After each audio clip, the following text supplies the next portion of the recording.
Everyone, welcome back to Infinity Physics. In this lecture, we will discuss about magnetic effect of electric current. लेकिन उसके पहले हमें magnetic compass और bar magnet से थोड़ा familiar होना पड़ेगा। तो आप देख सकते हैं कि यहाँ मेरे पास एक मैग्नेटिक कंपास है।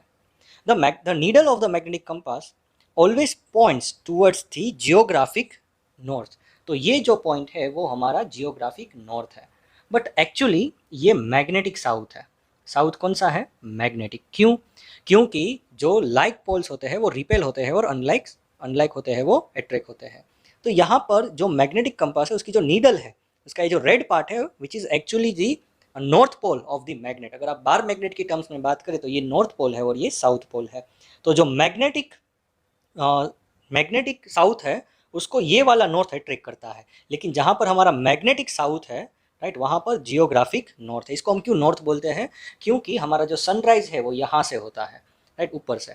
तो ये वाला है हमारा ईस्ट। तो ईस्ट से जो लेफ्ट साइड होता है उसको हम लोग नॉर्थ बोलते हैं। तो ये जो है वो हमारा जियोग्राफिक नॉर्थ है। लेकिन अगर आप मैग्नेटिक फील्ड की टर्म्स में बात करें तो ये वाला है मैग्नेटिक साउथ, राइट। ये हम चैप्टर नंबर 6 में इसके बारे में और डिटेल में भी डिस्कस करने वाले हैं और आगे के टॉपिक्स में भी। अभी आप जस्ट ये आप दिमाग में रखो। यानी कि नॉर्मल कंडीशन में ये जो है हमारा जो मैग्नेटिक नीडल है, मैग्नेटिक कंपास है, उसकी जो नीडल है वो जो डायरेक्शन में पॉइंट करता है, उसका जो नॉर्थ पोल है वो जो डायरेक्शन में पॉइंट करता है वो जियोग्राफिक नॉर्थ होता है, राइट। लेकिन अगर इसके पास मैं एक मैग्नेट लेके आता हूँ, देखो ये वाला मैग्नेट, अभी क्या होता है देखो, because this magnet has a strong magnetic field compared to earth। अभी की बात करें क्योंकि ये नज़दीक है, ये वाला इससे नज़दीक है, तो अभी अर्थ के मैग्नेटिक फील्ड के कंपैरिजन में इसका जो मैग्नेटिक फील्ड है वो स्ट्रॉन्ग है। अभी इसको मैं दूर लेके जाता हूँ, देखो आ गए अपनी नेचुरल ओरिएंटेशन में। अभी इसको मैं मूव करता हूँ, फिर भी देखो ये अपना ओरिएंटेशन चेंज नहीं करेगा। It means it will always point in the direction of the south magnetic या फिर नॉर्थ जियोग्राफिक, राइट। तो अभी ये जो मेरा मैग्नेट है, ये मैग्नेट से क्या होता है, तो देखो ये जो मैग्नेट है ये इसका साउथ पोल है और ये दोनों एक दूसरे को अट्रैक्ट कर रहे हैं। देखो अगर मैं दूसरा पोल लेता हूँ तो ये दोनों एक दूसरे को रिपेल करने लगेंगे, राइट। तो ये वाला अगर इसका साउथ है तो ये जो इसका पॉइंट है वो नॉर्थ होना चाहिए, तो हम इसको लेबल कर देते हैं नॉर्थ, राइट। अभी दूसरा जो पोल है देखो, ये वाला जो नॉर्थ को अट्रैक्ट कर रहा है, इट मीन्स ये वाला जो पोल है वो हमारा साउथ पोल हो गया। हर मैग्नेट में ऐसा नहीं होता है। सी मेरे पास जो मैग्नेट है उसमें यहाँ पर पोल्स है, कहीं मैग्नेट्स में आपको यहाँ पर पोल्स दिखने मिलेंगे, कहीं मैग्नेट्स में आपको जो कॉर्नर्स है यानी ये पॉइंट पर आपको जो पोल्स है वो देखने मिलेंगे, राइट। तो अभी तो हमने देखा कि हमारा जो मैग्नेट है, राइट, उसका ये जो पोल है वो नॉर्थ है जो इसके साउथ पोल को अट्रैक्ट करता है। अभी आपको अगर कोई भी बार मैग्नेट दिया जाए तो उसकी फील्ड लाइंस आप कैसे ड्रॉ करते हैं? जैसे ये आपका बार मैग्नेट है, ये नॉर्थ पोल और ये साउथ पोल। तो नॉर्थ से हम क्या निकालते हैं? मैग्नेटिक फील्ड लाइन से निकालते हैं और सीधा साउथ में जाती है और यहाँ से ऐसे। फिर उसकी जो प्रॉपर्टीज़ है वो अब हम देखने वाले हैं, राइट। तो ये मैग्नेटिक फील्ड लाइंस का डायरेक्शन है और यहाँ से जो निकालते हैं वो फील्ड हम स्ट्रेट निकालते हैं ऐसे। तो आई कैन प्रूव दिस, जो आप सिर्फ थियरी में पढ़े, मैं उसको प्रूव करके दिखाता हूँ। देखो कि ये जो भी पॉइंट है, ये जो मैं एरो करता हूँ वो क्या दिखाता है? The arrow shows the direction in which the magnetic needle is pointing, right. तो see this is the north pole, right. तो अभी नॉर्थ को मैं ऐसे रखता हूँ और ये वाला साउथ है, आपको अच्छे से दिख रहा भी है, देखो। तो देखो कहाँ पॉइंट कर रहा है स्ट्रेट में पॉइंट कर रहा है। अभी इसको मैं ऐसे लेके आता हूँ, देखो this is changing its direction. अभी जैसे इसको ऐसे लाता हूँ, यहाँ पे लाया, यहाँ पे लाया, क्या हुआ क्या हुआ क्या हुआ क्या हुआ, देखो कैसे पॉइंट किया, देखो see, right. So this magnetic needle points in the direction of the magnetic field. तो पहले यहाँ पर मैग्नेटिक फील्ड लाइन से ये डायरेक्शन में पॉइंट करता है, जैसे हम यहाँ पर लाते हैं वो ऐसे पॉइंट करने लगता है, फिर वो ऐसे पॉइंट करने लगता है, फिर वो ऐसे पॉइंट करने लगता है, फिर वो ऐसे पॉइंट करने लगता है और फिर वो ऐसे पॉइंट करने लगता है। तो ये जो है, ये जो डायरेक्शन हमें मिला, this direction tells us the direction of the magnetic field lines, right. Tells us that the magnetic field lines are moving from north pole to the south pole. और भी जो प्रॉपर्टीज है वो अभी हम आगे डिस्कस करेंगे। देखिए आपने मैग्नेटिक फील्ड लाइंस की प्रॉपर्टीज पढ़ी है कि अगर कोई भी मैग्नेट है तो उसके आसपास एक रीजन होता है, जिस रीजन के अंदर आप मैग्नेट का फोर्स फील कर सकते हैं, एक्सपीरियंस कर सकते हैं। that regions surrounding a magnet, or we can say that the region surrounding a magnet up to which the magnetic force can be felt or magnetic force can be experienced, that region is called the magnetic field. Okay, and these are the magnetic field lines. Now how we can draw the magnetic field lines? तो पहले हमें observe करना है, हमें देखना है कि magnetic field lines हमें कैसे मिली है। तो सबसे पहले जो आपने क्लास 8 में क्लास 10 में जो एक्सपेरिमेंट किया था कि सबसे पहले हमें कोई कार्डबोर्ड लेना है और कार्डबोर्ड पर हमें ऐसे एक मैग्नेट को रख देना है। ओके, और ज़रूरी आप ये देख लेना कि जो भी मैग्नेट आप एक्सपेरिमेंट के लिए यूज़ कर रहे हैं उसके पोल्स यहाँ पर हो, तो आपको रिजल्ट अच्छा मिलेगा। मेरा जो मैग्नेट है इसके जो पोल्स है वो यहाँ पर है, तो मुझे ये मैग्नेट को ऐसे रखना पड़ेगा। ओके, तभी मुझे जो पैटर्न चाहिए ये वाली पैटर्न मिलेगी, राइट। क्योंकि अगर मैं इसको ऐसे रखता हूँ तो एक है नॉर्थ पोल और दूसरा है साउथ पोल, राइट।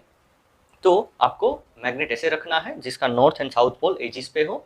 फिर आप क्या करेंगे, आपको जो आयरन पाउडर है उसको लेना है और इस पर ऐसे स्प्रिंकल करना है। फिर क्या करेंगे, जो भी कार्डबोर्ड है उसको आप ऐसे टैप करेंगे। तो टैप करने पर क्या होगा कि जो आयरन का जो पाउडर है, दैट पाउडर या फिर iron filings you can say, right, so that will spread it, that will spread uniformly or non-uniformly, right, that will spread non-uniformly around the magnet in this pattern। ऐसे pattern में वो spread हो जाएंगी, right. मैंने यहाँ पर बहुत ही कम lines दिखाई है, राइट। आपको मैं यहाँ पर जो पिक्चर प्रोजेक्ट कर रहा हूँ वो पिक्चर में आपको फील्ड लाइंस अच्छे से दिख रही होगी कि रियल में फील्ड लाइंस हमें कैसे मिलती है, राइट। और वहाँ पर कुछ ऐसा एरो नहीं होता है, डायरेक्शन नहीं होता है, राइट। तो पहले हम लोग मैग्नेटिक फील्ड लाइंस की प्रॉपर्टीज देख लेते हैं, फिर हम बात करेंगे कि हमें कैसे पता है कि मैग्नेटिक फील्ड लाइंस को हमें नॉर्थ से साउथ ही ड्रॉ करना है। Okay, that we will see later. So आप देखेंगे, आपको पिक्चर में भी दिख रहा होगा कि जो पोल के नजदीक का पार्ट है वहां पर बहुत ही ज्यादा आयरन है, राइट। और जो वहां से जो लाइंस आपको दिख रही है वो lines they are close to each other. It means the magnetic field is stronger near the poles. Now as you move away from the pole, जैसे ही आप पोल से दूर जाते हैं तो फील्ड लाइंस के बीच का डिस्टेंस बढ़ता जाता है। That indicates that the magnetic field becomes weaker as you move away from the magnet। Okay, and then the magnetic field lines in the or outside the magnet, we can say outside the magnet, the field lines moves from north to south, and inside the magnet the field lines are moving from south to north, and they form a closed loop। देखो बाहर कैसा है, north to south, और अंदर कैसी है, south to north. तो एक क्लोज लूप बन गया। Magnetic field lines never originate never terminate. ये प्रॉपर्टी याद रखना, मैग्नेटिक फील्ड लाइंस है वो कभी ओरिजिनेट भी नहीं होती, कभी टर्मिनेट, यानी उसका कोई स्टार्टिंग पॉइंट भी नहीं होता है और उसका कोई एंड पॉइंट भी नहीं होता। जैसे कि ये लूप है तो इसका स्टार्टिंग और एंडिंग पॉइंट कहाँ है, you can not say, right. So magnetic field lines form a close loop. Outside the magnet they move from north to south, and inside the magnet they move south to north, and hence they form a close loop. Now inside the magnet the field lines are uniform। वो यहाँ पर थोड़ा draw मैंने ऐसे किया, लेकिन जो field lines है वो यूनिफॉर्म होंगी। The uniform field lines indicates that the magnetic field is uniform। ये parallel lines है, the magnetic field lines are parallel inside the magnet, which indicates that the field inside the magnet is uniform। Okay, so ये सारी properties है, और यहाँ पर आप देख सकते हैं कि जो ये जो पॉइंट है वो ऐसे पॉइंट कर रहा है और यहाँ पर ये ऐसे। तो जो साउथ पोल होते हैं उसके इनसाइड फील्ड लाइंस जाती है, और जो नॉर्थ पोल होता है वहां से फील्ड लाइंस बाहर आती है। ओके, सो यहाँ पर ये कुछ रेक्टेंगुलर शेप का है, राइट।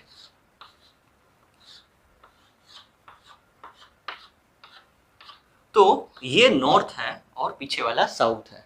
तो जब भी मैंने कंपास को यहाँ पर रखा तो उसने ये डायरेक्शन में पॉइंट किया कि नॉर्थ नॉर्थ एक दूसरे को रिपेल करते हैं, तो यहाँ पर कोई भी पोजीशन पे वो ऐसे पॉइंट करेगा। फिर मैंने उसको ऊपर लिया तो उसने कहाँ पॉइंट किया, ये वाले डायरेक्शन में ऊपर की तरफ। फिर मैंने उसको यहाँ पर ले लिया तो उसने थोड़ा ये डायरेक्शन में पॉइंट किया था। फिर मैंने उसको यहाँ पर ले लिया तो उसने ये डायरेक्शन में पॉइंट किया था। फिर मैंने उसको यहाँ पर रखा तो उसने ये डायरेक्शन में पॉइंट किया। और जैसे ही यहाँ पर साउथ पोल की तरफ हम आ जाते हैं तो हमारा जो कंपास है उसका जो नॉर्थ है, यानी ये टिप, ये एरो वाला जो पॉइंट है वो साउथ की तरफ पॉइंट करेगा, राइट। तो ये देखो कैसे मिल रही है magnetic field lines, same like this, right. तो यहाँ से वो स्ट्रेट जाती है और दूसरे कहीं और पॉइंट से, राइट, और जो भी पॉइंट है वो पॉइंट से वो ऐसे जाएंगी। Okay, so that's how we can find the direction of the magnetic field lines. तो यहाँ पर हमने ऐसे मैग्नेटिक फील्ड्स की ये जो लाइंस है उसकी डायरेक्शन निकाली। हमने कोई कन्वेंशन नहीं लिया है कि वो ऐसे ही होती है, कहीं टॉपिक्स में कन्वेंशंस भी लेना पड़ता है, लेकिन यहाँ पर तो हमारे पास प्रूफ है, मैंने आपको एक्सपेरिमेंट करके दिखाया कि जो मैग्नेटिक फील्ड लाइन्स है, okay, they are moving from north to south, उसका जो डायरेक्शन है आउटसाइड द मैग्नेट वो नॉर्थ टू साउथ है। ओके, सो ये सारी जो प्रॉपर्टी है वो मैग्नेट की हो गई। तो आपने देखा कि जो मैग्नेट है वो मैग्नेटिक नीडल को डिफ्लेक्ट करता है, राइट, उसके ओरिएंटेशन को चेंज करता है। तो जो एच.सी. ऑयस्ट्रेट थे उन्होंने एक एक्सपेरिमेंट किया, और एक्सपेरिमेंट में क्या देखा, वैसे एक्चुअली एक स्टोरी है कि एक बड़ा सा एक जैसे एक ऑडिटोरियम होता है, वैसे एक बड़ा सा एक ऑडिटोरियम था, और उसके अंदर एच.सी. ऑयस्ट्रेट कुछ अपना एक अलग से एक्सपेरिमेंट कर रहे थे। तो उस एक्सपेरिमेंट में एक इलेक्ट्रिक सर्किट थी जो वहाँ पर केमिकल बैटरी से चलती थी। उस टाइम पर इलेक्ट्रिसिटी नहीं थी, जो भी चलता था वो केमिकल बैटरीज से चलता था। तो केमिकल बैटरीज का यूज़ करके वो कुछ एक्सपेरिमेंट कर रहे थे, और उस एक्सपेरिमेंट में क्या था कि एक कंडक्टर में से, एक वायर में से करंट पास हो रहा था। There was a current flowing through a wire, and during his experiments there was a audience, right, वहाँ पर बहुत सारी ऑडियंस थी, और वो अपना एक्सपेरिमेंट दिखा रहे थे। लेकिन एक्सपेरिमेंट दिखाते दिखाते उन्होंने ऑब्जर्व किया कि ये जो मैग्नेटिक नीड, ये जो कंपास है, मैग्नेटिक कंपास है, मैग्नेटिक नीडल है, वो वहां पर ऐसे ही पड़ा हुआ था। तो उन्होंने देखा कि जब भी मैं करंट स्विच ऑन करता हूँ, स्विच को ऑन करता हूँ, तो ये जो मैग्नेटिक नीडल है जो वहां पर ऐसे टेबल पर पड़ी हुई थी, राइट, तो वो डिफ्लेक्ट होने लगी। पहले नॉर्मली ऐसे स्टेबल थी, जैसे ही करंट पास हुआ, इसमें देखो ये ऐसे, ये जो है ये वाला पार्ट है वो डिफ्लेक्ट होने लगा। लेकिन हमने अभी देखा कि इसको कौन डिफ्लेक्ट कर सकता है, मैग्नेटिक फील्ड। तो यहां पर ये कैसे डिफ्लेक्ट हुई, फॉर एग्जाम्पल देखो यहां पर ये करंट का डायरेक्शन है, और मैं मैग्नेटिक नीडल को अगर ऐसे रखता हूँ, राइट, अभी तो ये नेचुरल ओरिएंटेशन है इसका और थोड़ा इसमें प्रॉब्लम भी है, तो इसको मैं ऐसे रखता हूँ तो वो नीचे की तरफ पॉइंट करने लगी।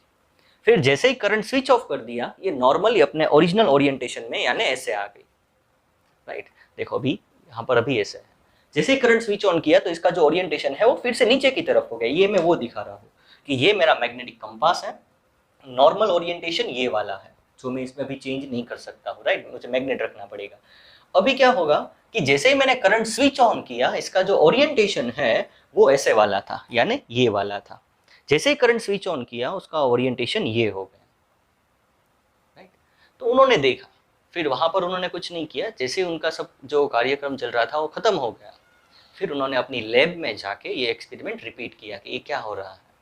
फिर उन्होंने ये तो एक्सपेरिमेंट किया, रिपीट किया, फिर उन्होंने क्या किया, करंट का जो डायरेक्शन है वो चेंज कर दिया, यानी कि ये जो बैटरी है उसको रिवर्स कर दिया, नेगेटिव यहाँ पर ले लिया और पॉजिटिव यहाँ पर ले लिया। बैटरी रिवर्स करने के बाद देखा कि ये वाला जो नीचे की तरफ, ये जो मैग्नेटिक नीडल है नॉर्मली ऐसे था, वो नीचे की तरफ डिफ्लेक्ट कर रहा है, राइट। अभी जब करंट का डायरेक्शन रिवर्स करते हैं तो वो ऊपर की तरफ डिफ्लेक्ट करने लगा, राइट। जैसे मैं यहाँ पर उसके एग्जैक्ट ये पैरेलल ऐसे रख रहा हूँ मैं, ये वाला डायरेक्शन में, ये वायर है हमारा, राइट। तो मैं अभी आपको ऐसे दिखा सकता हूँ कि ये वाला जो है हमारा वायर है और ये मैग्नेटिक नीडल है। तो पहले मैग्नेटिक नीडल थी वो नीचे पॉइंट कर रही थी, अभी करंट का डायरेक्शन रिवर्स हो गया, तो अभी मैग्नेटिक नीडल है वो ऊपर की तरफ पॉइंट करने लगी, राइट। तो ये क्यों हुआ, इसको तो सिर्फ मैग्नेटिक फील्ड ही डिटेक्ट कर सकता है, इसको डिफ्लेक्ट कर सकता है।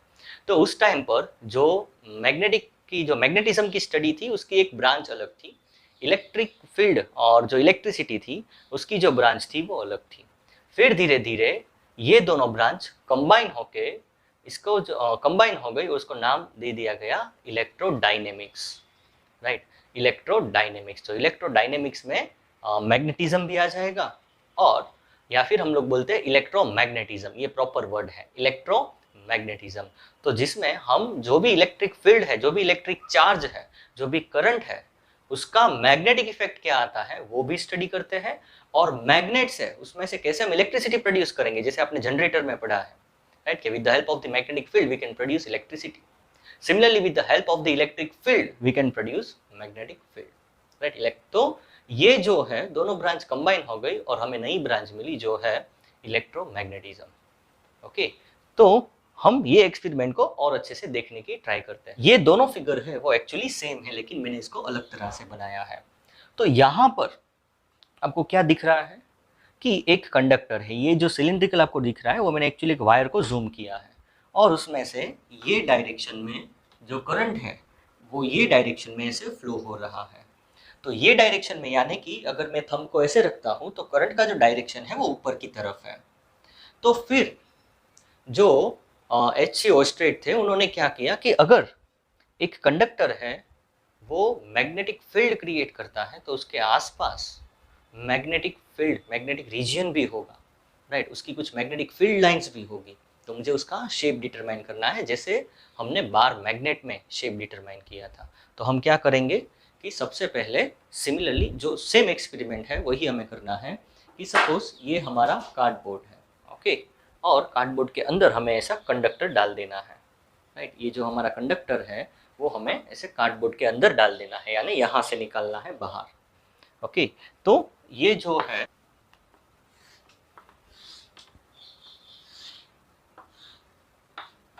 तो यहाँ पर हमें कंडक्टर को कार्डबोर्ड के अंदर से निकालना है, ओके। सो यहाँ से हम इसको अंदर डाल देंगे और वो यहाँ से निकलेगा। फिर हम क्या करेंगे कि यहाँ से एक बैटरी कनेक्ट करेंगे जैसे हमने यहाँ पर किया है और फिर करंट पास करेंगे। करंट पास करने से पहले हमें क्या करना है, आयन फाइलिंग्स यानी आयन फिलिंग्स भी बोलते हैं, आयन पाउडर है, उसको आपको ऐसे स्प्रिंकल करना है। स्प्रिंकल करने के बाद क्या करना है, आपको फिर से कार्डबोर्ड को टैप करना है। जैसे ही आप कार्डबोर्ड को टैप करेंगे तो जो मैग्नेटिक फील्ड लाइंस यानी कि जो आयन फाइलिंग्स है, जो आयन पाउडर है, वो आपको कुछ सर्कुलर पैटर्न में ऐसे ऐसे अरेंज होता हुआ दिख जाएगा, राइट। जो आपको ऐसे यहाँ पर फिगर में भी दिख रहा होगा, राइट, कि जो आयन फाइलिंग्स है, जो आयन का जो पाउडर है वो आपको ऐसे ऐसे सर्कुलर पाथ में यानी सर्कुलर पैटर्न में दिखेगा। तो यहाँ पर जो मैग्नेट था, जो बार मैग्नेट था, उसकी आपने मैग्नेटिक फील्ड लाइंस देखी होगी, अभी हमने फिगर में देखा था ऐसी थी। और यहाँ पर आप देख रहे हैं कि अगर कि आप कोई कार्डबोर्ड है उसमें कंडक्टर को ऐसे डाल के आप जैसे ही उसमें से करंट पास करते हैं तो जो आयन फाइलिंग्स है, जो आयन पाउडर है, वो आपको ऐसे कॉन्सेंट्रिक सर्कल में अरेंज होता हुआ दिख रहा होगा, राइट, जैसे यहाँ पर आप फिगर में भी देख सकते हैं, ओके। यानी कि अगर कोई भी कंडक्टर है तो उसके आसपास जो मैग्नेटिक फील्ड होगा उसका शेप कैसा होगा, right, the shape is concentric circle जैसा शेप होगा। और सारे सर्कल को, यानी देखो यहाँ पर भी कॉन्सेंट्रिक सर्कल मिलेंगे, यहाँ पर भी कॉन्सेंट्रिक सर्कल मिलेंगे, अब सारे सर्कल को कनेक्ट करो तो आपको ऐसा एक सिलिंड्रिकल मिलेगा। अभी यहाँ पर मुझे मैग्नेटिक फील्ड, जो सर्कुलर मैग्नेटिक फील्ड है, यहाँ पर आपको दिख रहा है, देखो मैंने ये सर्कल्स ड्रॉ किए हैं। तो this circles shows the direction of the magnetic field and shape of the magnetic field around a current carrying conductor. तो अभी मुझे फाइंड करना है कि यहाँ पर जो मैग्नेटिक फील्ड है वो क्लॉकवाइज है या एंटी क्लॉकवाइज है, ओके, वो देखना है। तो सबसे पहले हमें डिटरमाइन करना है करंट का डायरेक्शन। तो यहाँ पर जो करंट है वो ऊपर की तरफ, यानी कि ये जो मेरा थंब है उसकी तरफ पॉइंट कर रहा है, राइट, ऐसे राइट हैंड थंब लेना है, इसको राइट हैंड थंब रूल भी बोलेंगे। फिर हम क्या करेंगे, सबसे पहले ये यहाँ पर, क्योंकि यहाँ पर एक कॉन्सेंट्रिक सर्कल्स ऐसे बन रहे हैं, तो मैग्नेटिक फील्ड तो क्लॉकवाइज भी हो, एंटी क्लॉकवाइज भी हो सकता है, क्लॉकवाइज भी हो सकता है, राइट। तो हम क्या करेंगे, ये जो हमारा कंपास है उसको यहाँ पर ऐसे रखेंगे, राइट, ये ऊपर की तरफ पॉइंट कर रहा है, देखो। तो यहाँ पर जब ओस्टेड ने एक्सपेरिमेंट किया तो उन्होंने देखा कि जब भी करंट का डायरेक्शन ऊपर की तरफ होता है, राइट, तो ये जो नीडल है वो इस साइड पर ये अंदर के डायरेक्शन में डिफ्लेक्ट करता है। फिर वो यहाँ पर लाए इस साइड पर, राइट, फिर वो कंपास नीडल को यहाँ पर लाए, जैसे मैं आपको अच्छे से दिखाता हूँ कि ये हमारी नीडल है। तो जब करंट ऊपर जा रहा था तो उन्होंने देखा कि ये जो है ये डायरेक्शन में पॉइंट कर रहा है अंदर की तरफ। फिर उन्होंने यहाँ पर लाए तो ये जो है बाहर की डायरेक्शन में पॉइंट करने लगा, देखो। जैसे ही हम इसको ये साइड लाते हैं तो ये डायरेक्शन में पॉइंट करता है, जैसे ही हम लोग उसको ये साइड लाते हैं बाहर के डायरेक्शन में पॉइंट करता है। यहाँ पर रखा मैग्नेटिक नीडल को तो ये डायरेक्शन में पॉइंट कर रहा है, यहाँ पर रखा तो ये डायरेक्शन, यहाँ पर रखा तो ये डायरेक्शन। तो देखो ये क्या हो गया, इससे क्या होता है, राइट, ये एंटी क्लॉकवाइज हो गया, राइट, कि जब भी करंट का डायरेक्शन ऊपर की तरफ होता है तो हमारा जो ये जो है ये कर्ल ऑफ द फिंगर, इसको बोलते हैं कर्ल ऑफ द फिंगर। तो ये जो कर्ल है, राइट, अब इसको ऐसे करते हैं तो आपको मैग्नेटिक फील्ड का डायरेक्शन मिलेगा। तो देखो जैसे मैंने आपको अभी ये दिखाया तो ये करंट का डायरेक्शन हो गया, तो ये पॉइंट पे ये डायरेक्शन में था, ये डायरेक्शन में, ये पॉइंट पे ये डायरेक्शन में, ये पॉइंट पे अंदर की तरफ, ये पॉइंट पे ये तरफ, यहाँ पर बाहर की तरफ। तो देखो, तो ये जो है राइट हैंड थंब रूल, वो उसका यूज करके हम क्या करते हैं, जो मैग्नेटिक फील्ड है, कोई करंट कैरिंग कंडक्टर है उसके आसपास जो मैग्नेटिक फील्ड है उसका डायरेक्शन निकालते हैं। तो thumb points in the direction of the current, the right hand thumb points in the direction of the current and the curl of the finger gives the direction of the magnetic field.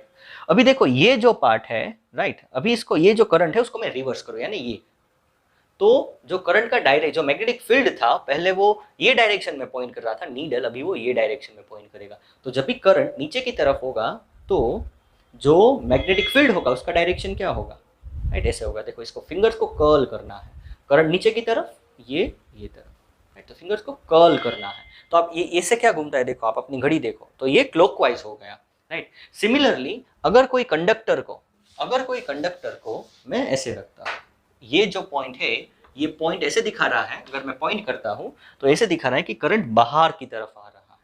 तो suppose ये conductor है, जहां पर current बाहर की तरफ आता है, तो ये हो गया ये करंट का डायरेक्शन। तो जब भी अगर मैं मैग्नेटिक नीडल को यहां पर प्लेस करता हूं तो वो ऐसे पॉइंट करेगा। मैं यहाँ पर रखता हूँ तो वो ऐसे पॉइंट करेगा, यहाँ पर रखता हूँ तो वो ऐसे पॉइंट करेगा, यहाँ पर ऐसे पॉइंट करेगा, सिमिलरली यहाँ पर ऐसे पॉइंट करेगा, यहाँ पर ऐसे पॉइंट करेगा। अब इस सारे एरो को कनेक्ट कर दीजिए, तो मैग्नेटिक फील्ड का डायरेक्शन हमें कैसे मिला, देखो ये वाला एक सर्कुलर फील्ड मिला, और जो डायरेक्शन है वो क्या है, एंटी क्लॉकवाइज है, देखो उल्टा घूम रहा है, राइट। सिमिलरली अगर इसको मैं, इसका जो डायरेक्शन है बाहर की तरफ था, अभी इसको मैं क्रॉस करता हूं, तो जो क्रॉस है आपने वेक्टर्स में पढ़ा है कि वो एरो का पीछे का पार्ट होता है, यानी कि जो मैग्नेटिक फील्ड, जो करंट है वो अंदर की तरफ है। तो अभी मैं क्या करता हूं, ये जो है इसको मैं ऐसे घुमाऊंगा, देखो, तो यहाँ पर मैग्नेटिक फील्ड लाइन्स हमें क्लॉकवाइज मिलेगा, थंब पॉइंट करता है इन the direction of the current, और ये हो गया हमारा कर्ल ऑफ द फिंगर जो पॉइंट करेगा इन the direction of the magnetic field. तो ये पॉइंट पर ये वाला, मुझे ये पॉइंट पर चाहिए, तो मैं फिंगर्स को ऐसे रख के यहाँ पर ऐसे कर्ल करूंगा, देखो, तो ये वाला मुझे ये दिखाएगा। फिर सिमिलरली यहाँ पर मैं रखता हूँ तो curl of the finger pointing in the downward direction, right. तो अब अभी सारे पॉइंट को आप कनेक्ट कीजिए, तो आपको यहाँ पर जो मैग्नेटिक फील्ड है वो क्लॉकवाइज मिलेगा। लास्ट में जो हमें मिला वो एंटी क्लॉकवाइज था, क्योंकि वो उल्टा घूम रहा था। ये जो हो गया हमारा क्लॉकवाइज, राइट। तो ऐसे हम मैग्नेटिक फील्ड का डायरेक्शन निकालते हैं। और भी एक रूल है जिसको स्विमिंग रूल भी बोलते हैं, न्यूटन स्विमिंग रूल। तो उसमें भी वेरी सिंपल कि ये जो हमारा फेस है या फिर हेड है, that will point in the direction of the current. तो देखो अगर ये जो है यहाँ पर मैं देखूँ, तो अगर सपोज मेरा जो हेड है, अगर मैं ऐसे वर्टिकल एक स्विमिंग पूल ले लेता हूँ, तो head will point in the direction of the current. तो सपोज करंट ऊपर की तरफ जा रहा है, तो जो अगर मैं यहाँ पर मैग्नेटिक नीडल रखता हूँ तो कौन से साइड डिफ्लेक्ट करेगा, देखो करंट का डायरेक्शन ऊपर की तरफ, magnetic needle will deflect towards right से लेफ्ट। तो magnetic needle always deflect towards the left side. तो हम ऐसे स्विम कर रहे हैं, करंट ऊपर के डायरेक्शन में है, राइट। तो अगर मैग्नेटिक नीडल को हम रखते हैं तो that will deflect towards the left side, it will deflect towards the left hand side, right. So that is the rule of a Newton swimming rule, but वो उसका यूज नहीं करना है। This rule is very easy, right hand thumb rule to detect the direction of the magnetic field around a current carrying conductor। तो ये जो point है, right, ये पॉइंट करेगा in the direction of the current, और curl of the finger gives the direction of the magnetic field। If the magnetic field is upside, then the curl of the finger is anti-clockwise, means the magnetic field is anti-clockwise। If the current is in the downward direction, then the field is clockwise. आपके book के अंदर current जा रहा है तो clockwise, बाहर आ रहा है तो एंटी क्लॉकवाइज। सिमिलरली बोर्ड से बाहर आता है एंटी क्लॉकवाइज, बोर्ड के अंदर जाता है clockwise. Okay, so it's a very simple. अभी हमने देखा कि जो कंडक्टर है उसमें से आप जब करंट पास करते हैं तो उसके आसपास एक मैग्नेटिक फील्ड है, वो जनरेट होता है। और वो जो मैग्नेटिक फील्ड है उसकी स्ट्रेंथ क्या है, उसकी स्ट्रेंथ हम कैसे वेरी कर सकते हैं, वो सब हम बायो सेवर्ट लॉ में पढ़ने वाले हैं। बायो सेवर्ट लॉ को हम एम्पियर्स थ्योरम या फिर लाप्लास लॉ भी बोल सकते हैं। तो आप देख सकते हैं कि यहाँ पर एक करंट कैरिंग कंडक्टर है जिसका कोई शेप है, रैंडम शेप है, और हम क्या कर रहे हैं कि उसमें से कोई लेंथ एलिमेंट डी को कट करते हैं। तो उसमें से जो करंट पास हो रहा है वो I है, और उसकी जो लेंथ है उसको हम DL बोलेंगे। तो ये जो पूरा हो गया उसको हम लोग बोलेंगे करंट एलिमेंट। और वो जो करंट एलिमेंट है, तो जैसे कोई कंडक्टर में से करंट ऐसे पास हो रहा है ऊपर के डायरेक्शन में, तो अगर आप यहाँ पर राइट हैंड थंब रूल लगाए तो ये पॉइंट पर करंट अंदर की तरफ जाएगा और ये पॉइंट से बाहर आएगा। तो हम लोग ये देखो ये बन गया सर्कल, राइट। तो जो करंट होगा वो ऐसे सर्कुलर डायरेक्शन में, सॉरी जो मैग्नेटिक फील्ड होगा वो ऐसे सर्कुलर डायरेक्शन में होगा, राइट। यानी कि ये पॉइंट पर मैग्नेटिक फील्ड है वो अंदर की तरफ जाएगा और यहाँ से ऐसे वो बाहर आएगा। अभी ये जो पॉइंट है, सपोज मैं आपको 3 डायमेंशन में दिखाने की ट्राई करूँ तो ऐसे होगा, ये अंदर की तरफ मैग्नेटिक फील्ड जाएगा, यहाँ से बाहर आएगा। अगर मैं सर्कल ऐसे बनाऊँ तो ये दोनों पॉइंट पर मैग्नेटिक फील्ड है, उसकी स्ट्रेंथ कितनी होगी, राइट। तो मैग्नेटिक फील्ड की जो स्ट्रेंथ है वो थीटा पर यानी कि एंगल पर भी डिपेंड करती है और ये डिस्टेंस पर भी डिपेंड करेगी। ये डिस्टेंस कितना है उस डिस्टेंस पर भी वो डिपेंड करती है। तो यहाँ पर आप देख सकते हैं कि यहाँ पर ये सपोज ये मेरा कोई करंट एलिमेंट है, या फिर मैं इसको इतना छोटा सा काट देता हूँ और करंट एलिमेंट से कोई डिस्टेंस आर पर, अभी डिस्टेंस में यहाँ पर भी ले सकता हूँ, वो डिस्टेंस में यहाँ पर भी ले सकता हूँ, वो डिस्टेंस में यहाँ पर भी ले सकता हूँ। ये जो प्लेन है, ये जो आपको लाइन दिख रही है उस लाइन पर या फिर ये प्लेन पर मैं कहाँ पर भी ये पॉइंट ले लूँ, राइट। तो आप देख सकते हैं कि जो मैग्नेटिक फील्ड है ऑलवेज ये प्लेन के अंदर जाने वाला है और फिर घूम के ऐसे आने वाला है, राइट। तो ये जो प्लेन है देखो एंगल, ये कितना एंगल बना रहा है यहाँ पर, कुछ θ1 सपोज, ये कितना एंगल बना रहा है θ2, ये यहाँ पर जो है वो कितना एंगल बना रहा है थीटा, राइट। तो हर एक पॉइंट पर जो मैग्नेटिक फील्ड होगा वो अलग अलग होगा। तो थीटा के साथ कैसे वेरी होता है, जैसे हम देखते हैं कि जो मैग्नेटिक फील्ड है वो ऑलवेज कौन से प्लेन में होगा, कौन से प्लेन में होगा, जो प्लेन में सर्कल का रेडियस है, राइट। मैग्नेटिक फील्ड है वो एक्सिस पर नहीं होता है, हमने देखा कि जो मैग्नेटिक फील्ड है वो ऐसे होगा। तो जो मैग्नेटिक फील्ड है वो ये वाले प्लेन में है, राइट, ये ऊपर वाले एक्सियल प्लेन में नहीं है। यानी कि मैग्नेटिक फील्ड एक्सियल प्लेन में जीरो होता है, यानी कि जब थीटा जीरो होगा तो मैग्नेटिक फील्ड भी जीरो होगा। जब थीटा, अभी एंगल थीटा किसके बीच लेना है, तो एंगल थीटा है वो करंट एलिमेंट और जो रेडियस वेक्टर है उसके बीच का लेना है। देखो ये रेडियस वेक्टर ऐसे है और करंट एलिमेंट ये डायरेक्शन में, तो ये एंगल लेना है। यानी कि यहाँ पर मैग्नेटिक फील्ड हमें कुछ मिलेगा और सबसे ज़्यादा मैग्नेटिक फील्ड कहाँ मिलेगा, जब हम ये करंट एलिमेंट है उससे कोई हम परपेंडिकुलर डायरेक्शन पे जाते हैं, क्योंकि मैग्नेटिक फील्ड ऐसे सर्कल होता है, राइट। तो मैग्नेटिक फील्ड ये प्लेन में हमें मिलेगा, राइट। और जो अगर हम देखें तो हमने कहाँ पर भी थियरी में नहीं देखा है कि जो एक्सिस है वहाँ पर कोई ये पॉइंट पर या फिर ये पॉइंट पर मैग्नेटिक फील्ड होता है। Magnetic field always like this, okay. यानी यहाँ पर मैग्नेटिक फील्ड होगा, यहाँ पर होगा, यहाँ पर होगा, यहाँ पर होगा। आप 3D में देखें तो सर्कल के हर एक पॉइंट पर मैग्नेटिक फील्ड होगा, लेकिन ये एक्सियल पॉइंट पर कहाँ पर भी मैग्नेटिक फील्ड नहीं होता है। तो अगर मैं रेडियस वेक्टर को यहाँ पर लेता हूँ, यहाँ पर, राइट, तो मैग्नेटिक फील्ड जीरो मिलेगा। अगर रेडियस वेक्टर को मैं यहाँ पर लेता हूँ तो मैग्नेटिक फील्ड मैक्सिमम मिलेगा, यहाँ पर आधा हो जाएगा। तो मैग्नेटिक फील्ड है वो, उसकी जो स्ट्रेंथ है वो एंगल के साथ भी चेंज होती है। सो उसके बारे में हमें डिटेल में स्टडी करनी है। सो consider a current element AB of a thin curved conductor XY through which a constant current I is maintained. Let dB be the magnitude of magnetic field at point P. तो यहाँ पर हम कुछ point P ले लेते हैं। जैसे यहाँ पर मैंने आपको 3 डायमेंशन में दिखाया है कि ये हमारा करंट एलिमेंट है, यहाँ पर पॉइंट P है और पॉइंट P पर, राइट, ये पॉइंट P पर जो मैग्नेटिक फील्ड है उसकी स्ट्रेंथ हमने dB बोल दी है। Due to this current element of length dl, let theta be the angle between dl and r। तो जो dl एलिमेंट है और ये जो रेडियस वेक्टर है उन दोनों के बीच का जो एंगल है उसको हम थीटा बोलेंगे। According to Biot Savart law the magnitude of the field is, तो जो वहाँ पर मैग्नीट्यूड यानी कि जो फील्ड है उसकी स्ट्रेंथ किस पर डिपेंड करेगी, तो करंट एलिमेंट, करंट पर, कि जितना ज़्यादा करंट आप पास करेंगे, जैसे 5 एम्पियर करंट पास हो रहा है, अभी आप 10 एम्पियर कर दीजिए तो करंट, जो मैग्नेटिक फील्ड है उसकी स्ट्रेंथ है वो भी डबल हो जाएगी। फिर लेंथ एलिमेंट, क्योंकि सपोज ये लेंथ एलिमेंट, ये सपोज ये पूरा वायर है और सपोज मैं इतने एलिमेंट की यहाँ पर मैग्नेटिक फील्ड स्ट्रेंथ फाइंड करता हूँ, राइट, फिर मैं उसको डबल कर देता हूँ, फिर मैं उसको डबल कर देता हूँ। जो लेंथ एलिमेंट है उसकी साइज़ कितनी है, उसकी लेंथ कितनी है, राइट, वो इस पॉइंट पर कितना मैग्नेटिक फील्ड जनरेट करेगा, तो वो लेंथ एलिमेंट यानी कि ये जो कंडक्टर है उसकी लेंथ पर भी डिपेंड करता है। अगर लेंथ ज़्यादा है तो यहाँ पर मैग्नेटिक फील्ड उतना ही बढ़ने लगेगा। फिर थीटा पर, तो हमने देखा कि जैसे ही थीटा जीरो हो जाता है, यानी कि जो लेंथ एलिमेंट है और हमारा रेडियस वेक्टर है उन दोनों के बीच का जो एंगल है अगर जीरो है तो मैग्नेटिक फील्ड भी जीरो हो जाएगा। That is sine theta zero, sine zero, right, sine theta is equals to zero. And if sine 90, जब भी साइन यानी थीटा 90 होगा तो साइन 90 पर जो साइन की वैल्यू मैक्सिमम यानी 1 आएगी, राइट। तो हमने देखा कि यहाँ पर अगर ये हमारा रेडियस एलिमेंट है और ये हमारा dl एलिमेंट है तो उन दोनों के बीच का अगर एंगल आप 90 रखें तो जो मैग्नेटिक फील्ड है वो ये वाले प्लेन में मैक्सिमम होगा, ओके। यानी कि यहाँ पर मैग्नेटिक फील्ड अंदर की तरफ जाएगा, यहाँ पर मैग्नेटिक फील्ड बाहर की तरफ आएगा, यहाँ पर ये डायरेक्शन में, तो यहाँ पर हर एक एंगल पर 90 डिग्री पर हर एक लेंथ पर मैग्नेटिक फील्ड है वो मैक्सिमम हो सकता है। और उसी के कंपैरिजन में उसी लेंथ पर अगर आप एंगल चेंज कर देते हैं, यानी कि यहाँ पर ये लेंथ पर आपको 90 डिग्री पर मैग्नेटिक फील्ड मैक्सिमम मिलेगा। अगर आपने लेंथ को सेम लेंथ रखी और एंगल चेंज कर दिया तो कम हो जाएगा, और जैसे एंगल आपने जीरो कर दिया तो magnetic field will be zero, right. So it depends on the sine theta. क्यों साइन जीरो होता है? जीरो और sine 90 maximum. Then it's also proportional, inversely proportional to the square of the distance, यानी कि जैसे ही आप डिस्टेंस बढ़ाते हैं तो मैग्नेटिक फील्ड की जो स्ट्रेंथ है वो स्क्वायर टाइम्स कम होती जाती है। अब इन सारे ये जो 4 पॉइंट है, उन चारों पॉइंट को अगर हम कंबाइन करें तो हम उसको ऐसे लिख सकते हैं, dB that is the strength of the magnetic field is proportional to IDL sin theta by are square. अभी मुझे प्रोपोर्शनलिटी साइन निकालनी है, तो जब भी हम प्रोपोर्शनलिटी साइन निकालते हैं तो हम किसी प्रोपोर्शनलिटी कांस्टेंट को मल्टीप्लाई करते हैं।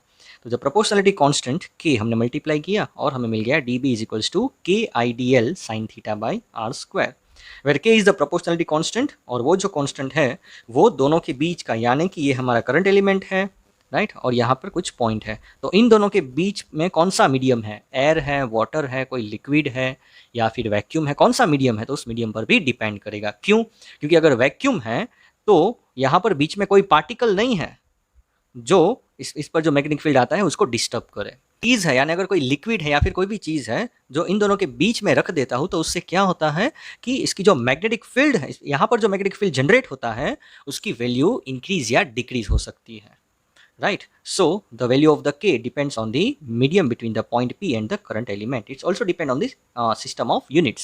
यानी कि अगर आप SI यूनिट से MKS में जाते हैं या CGS में जाते हैं तो k की जो वैल्यू है वो चेंज हो जाती है। अगर फ्री स्पेस में बात करें, अगर हम वैक्यूम की बात करें तो जो k की वैल्यू है वो μ0 बाई 4 पाई होगी, और उसको एक्सपेरिमेंटल कैलकुलेट किया गया है 10⁻⁻7 टेस्ला मीटर पर एम्पियर, टेस्ला मीटर पर एम्पियर, या फिर वेबर मीटर, ये यहाँ पे लिखा है weber per metre ampere, right. और यहाँ पर आप देख सकते हैं कि μ0 है, that μ0 again there is another constant μ0 that is called the permeability of free space. अभी ये परमिएबिलिटी क्या होता है? तो जैसे मैंने आपको बोला कि अगर जो मीडियम है, दोनों के बीच का जो मीडियम है, या तो उसका मैग्नेटिक फील्ड डिक्रीज करेगा या तो उस पॉइंट पर मैग्नेटिक फील्ड इंक्रीज करेगा, राइट। तो उसको हम लोग परमिएबिलिटी बोलेंगे। उसके बारे में नेक्स्ट चैप्टर में डिटेल में डिस्कशन है, राइट। तो अभी हम उस पर ज़्यादा फोकस नहीं करने वाले हैं। Therefore, the Bio-Savart law in SI unit may be expressed as, तो हमारे अगर SI यूनिट में उसको एक्सप्रेस करते हैं तो dB is equals to μ0 by 4 pi IDL sin theta by are square.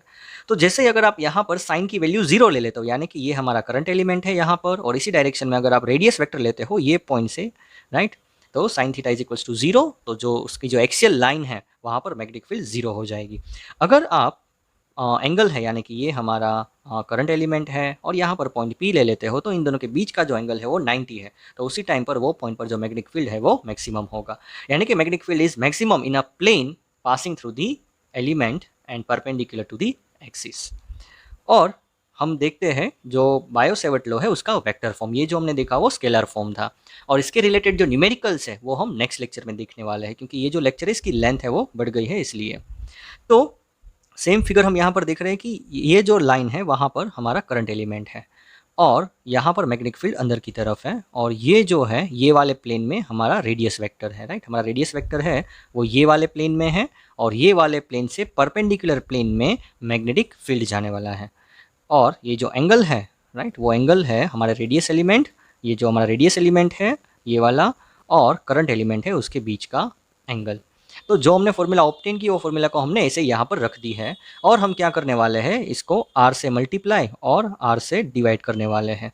तो ये हो जाएगा dB is equals to μ0 by 4 pi IDL sine theta, IDL r sine theta by r cube. In vector form हम क्या करने वाले हैं कि यहाँ पर ये जो है आपको पता है कि अगर DL r साइन थीटा है तो हम इसको क्रॉस प्रोडक्ट के फॉर्म में लिख सकते हैं। तो अगर मैं साइन थीटा को निकाल दूँ, आपको पता है कि अगर डॉट प्रोडक्ट होती है तो हम कोस कंपोनेंट लेते हैं, राइट, कॉस थीटा लिखते हैं, और अगर क्रॉस प्रोडक्ट है तो साइन थीटा होता है। तो DL r साइन थीटा को हम लोग लिख सकते हैं DL क्रॉस r, राइट। तो यहाँ पर जो हमारे पास DL r साइन थीटा था उसको हमने लिख दिया DL क्रॉस आर। सो ये हो गया D B, vector D B is equals to mu naught by 4 pi I in bracket D L cross R by R cube. तो अब देखो डी एल क्रॉस आर, यहाँ पर dl और ये है r, तो अब dl क्रॉस r यानी देखो आपने वेक्टर में सीखा है कि जैसे आप dl से r जाएंगे, dl से r जाएंगे तो आप राइट हैंड स्क्रू रूल लगाइए कि आप स्क्रू है, आप इसको ऐसे घुमा रहे हैं dl से r की तरफ, तो आप स्क्रू को राइट हैंड साइड घुमा रहे हैं, तो स्क्रू अंदर की तरफ जाने वाला है, राइट, तो स्क्रू अंदर जाएगा यानी मैग्नेटिक फील्ड है वो अंदर की तरफ है, राइट। तो यहाँ से आप मैग्नेटिक फील्ड का डायरेक्शन भी निकाल सकते हैं। सो यहाँ पर भी मैंने दिखाया है डी एल क्रॉस आर करिए ये पॉइंट पर तो मैग्नेटिक फील्ड अंदर की तरफ मिलेगा। अगर आप यहाँ पर आर लेते हैं तो डी एल क्रॉस आर, तो स्क्रू आप लेफ्ट हैंड साइड घुमा रहे हैं तो स्क्रू बाहर आएगा यानी कि ये पॉइंट पर मैग्नेटिक फील्ड बाहर आने वाला है। So the direction of the magnetic field is the direction of the vector D L cross R. It is given by right hand screw rule, जो मैंने यहाँ पर दिखाया। आप जैसे ऐसे करेंगे डी एल क्रॉस आर तो मैग्नेटिक फील्ड अंदर जाने वाला है, और डी एल क्रॉस आर यानी कि यहाँ पर डी एल है और आर आप ऐसे जाएंगे तो मैग्नेटिक फील्ड है वो बाहर की तरफ पॉइंट करेगा। इफ dl, अगर ये जो हमने इक्वेशन निकाली ऊपर वाली, उस इक्वेशन में अगर हम सारे कंपोनेंट्स की वैल्यू 1 ले लेते, यानी कि जो इक्वेशन थी db is equals to mu 0 by 4 pi dl r sine theta by R cube, यहाँ पर आप सारी चीज़ की वैल्यू 1 ले लीजिए, राइट। अगर ये डी एल 1 ले लीजिए, रेडियस 1 ले लीजिए, साइन थीटा है उसमें थीटा 90 ले लीजिए, तो ये पूरे जो कंपोनेंट है वो सबकी वैल्यू 1 हो जाएंगी, सारे कंपोनेंट की वैल्यू 1 हो जाएगी। तो हमारे पास बचेगा D B is equals to mu naught by 4 pi. अभी ये जो म्यू नॉट बाई 4 पाई था उसकी वैल्यू कितनी थी हमने देखी, 10⁻⁻⁷, राइट, 10⁻⁻⁷ टेस्ला। मैग्नेटिक फील्ड है उसका ऐसा यूनिट है टेस्ला, यानी कि आप लिख सकते हैं D B is equals to 10⁻⁻⁷ tesla, that is therefore D B is equals to 10⁻⁻⁷ tesla. अभी मुझे 1 टेस्ला कितना होता है वो देखना है, तो मैं इसको इस साइड जाने देता हूँ, तो ये हो जाएगा 10⁻⁷ into D B is equals to 1 tesla. आप समझते हैं ये क्या है? जो मैंने करंट कैरिंग कंडक्टर लिया उसकी लेंथ 1 मीटर ले ली, राइट, फिर करंट जो था वो 1 एम्पियर ले लिया, डिस्टेंस 1 मीटर ले लिया, एंगल 90 ले लिया, तो वो जो करंट कैरिंग कंडक्टर है उसका जो मैग्नेटिक फील्ड प्रोड्यूस हो रहा है वो dB है।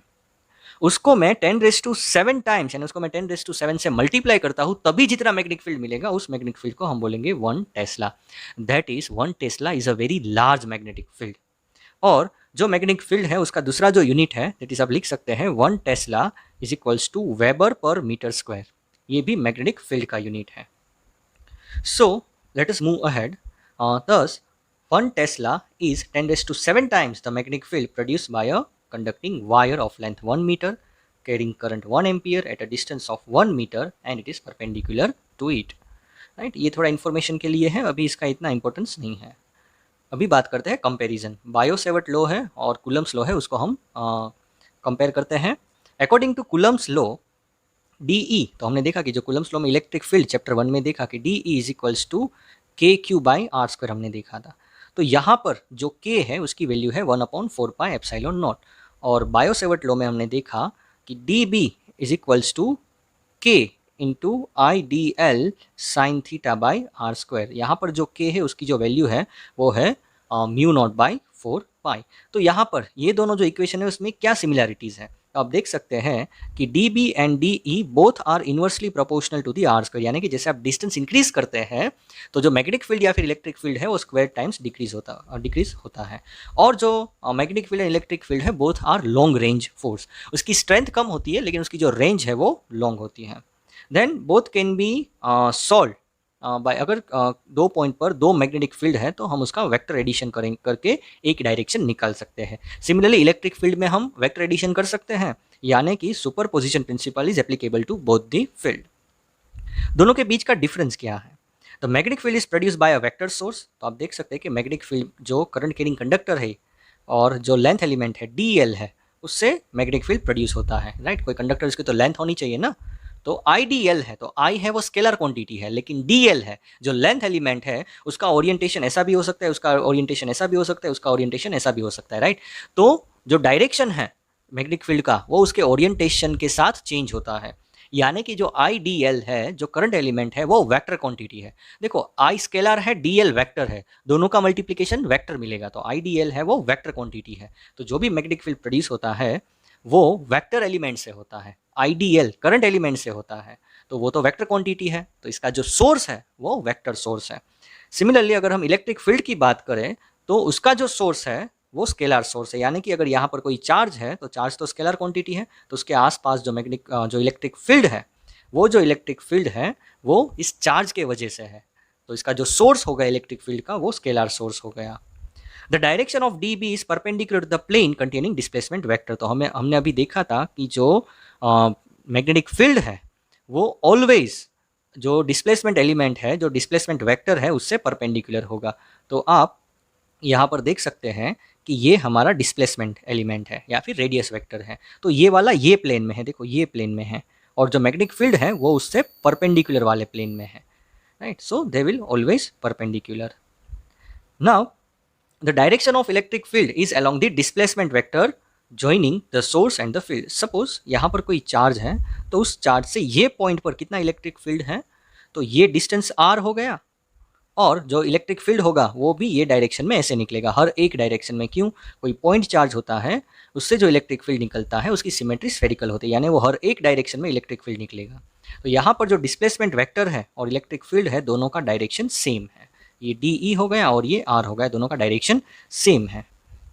Third point, DB is proportional to sine theta, जो हमने अभी अभी डिस्कस किया था, यानी थीटा 0 है तो साइन थीटा 0 हो जाएगा और DB है वो 0 हो जाएगा।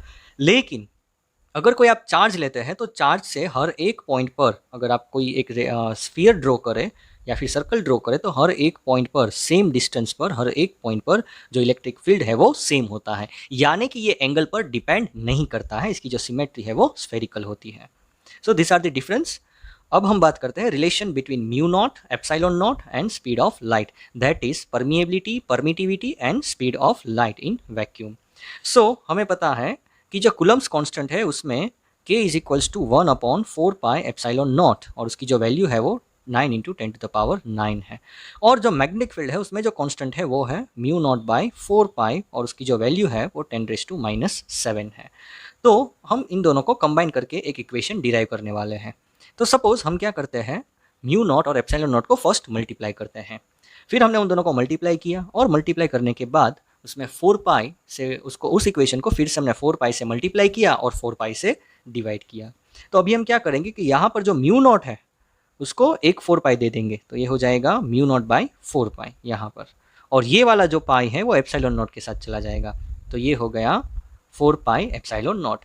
अभी हमें पता है कि जो म्यू नॉट बाई 4 पाई है उसकी जो वैल्यू है वो 10⁻⁻7 होती है, और 1/4 पाई एप्सिलॉन नॉट होता है 9 × 10⁹ तो यहाँ पर हो गया mu naught by 4 pi is equals to 10⁻⁻7, और 4 पाई एप्सिलॉन नॉट की जगह हम लिखेंगे 1/9 × 10⁻⁹ आप यहाँ पर देख सकते हैं वो, ओके।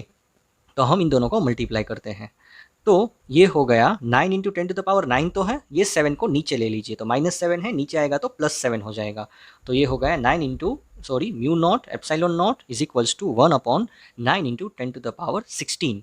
अभी ये है 1/9 × 10⁻16 है, तो इसको हम ऐसे लिख सकते हैं 1/3² × 10⁸ स्क्वायर, राइट। तो देखो हमने उसको ऐसे लिखा है यहाँ पर। अभी ये 3 × 10⁸ तो स्पीड ऑफ लाइट हो गई, यानी कि mu not epsilon naught is equals to 1/c², ऐसा हो गया। अब ये स्क्वायर को मैं सामने जाने देता हूँ, तो ये हो जाएगा √, तो हम लिख सकते हैं 1/c is equals to √mu naught epsilon not, या फिर हम लिख सकते हैं c इज इक्वल्स टू 1/म्यू not epsilon not, right? So this is a relation between speed of light, permittivity and permeability. Now in the next lecture we will discuss numericals related to Biot-Savart law. I hope ये lecture आपने enjoy किया होगा, so you can share with your friends also. Have a nice day.